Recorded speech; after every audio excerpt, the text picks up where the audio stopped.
নমস্কার, গুরু কৃপাই কেবলম। আজকের আলোচনার বিষয় হচ্ছে পুষ্যা নক্ষত্র।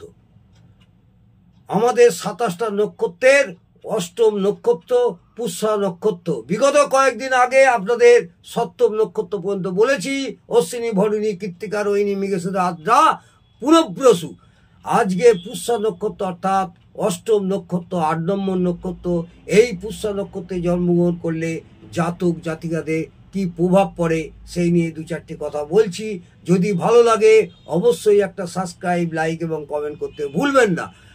যারা জ্যোতিষ নিয়ে শিখছেন বা জ্যোতিষ চর্চা করছেন, আশা করব তাদের অনেকটাই উপকার লাগবে এবং সাধারণ ব্যক্তিরাও জানতে পারবেন যারা পুষ্যা নক্ষত্রে জন্মগ্রহণ করেছে।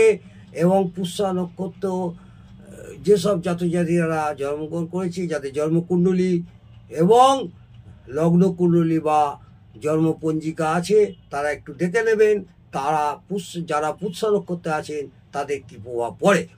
পুষ্যা নক্ষত্রে জন্মগ্রহণ করলে জাতক বা জাতিকাদের কপালে একটু ভাঁজ পড়বেই পড়বে। একটু মধ্য বয়সে কপালে একটা ভাঁজ পড়বে। এরা দায়িত্বশীল হয়, এরা খুব দায়িত্বশীল হয়। দয়া, মায়া, মমতাও থাকে। এইসব জাতক জাতিকাদের দয়া, মায়া, মমতাও থাকে, কষ্ট করার ক্ষমতাও থাকে। এরা কষ্ট করতেও পারে।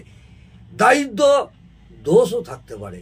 এদের অভাব অনটন এবং দারিদ্রতা যতই পরিশ্রম করুক না কেন একটা যেন লেগে থাকে। গায়ের রং বেশিরভাগ সময় দেখবেন শ্যামবর্ণ হয়।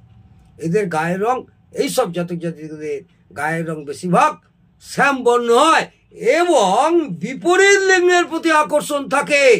এইসব জাতক জাতিকাদের বিপরীত লিঙ্গের প্রতি আকর্ষণ থাকে, ধর্মে মতি থাকে বা পূজা অর্চনা করতে ভালোবাসে বা পূজা অর্চনা করে এবং তীর্থ ভ্রমণও করতে পছন্দ করে। কৃষিকার্যে পারদর্শী হয় বা দক্ষতাও থাকে। চাষবাস কৃষিকার্যতে খুব দক্ষ থাকে, তেজস্বী হয়।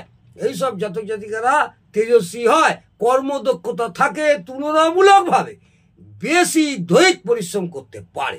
অন্যান্য জাতক জাতিকার থেকে পুষ্যা নক্ষত্রে যেসব জাতক জাতিকারা জন্মগ্রহণ করেছে তারা অন্যান্য জাতক জাতিকার থেকেও পুষ্যা নক্ষত্রের জাতক জাতিকারা দৈহিক পরিশ্রম করতে পারে বা দৈহিক পরিশ্রম করে।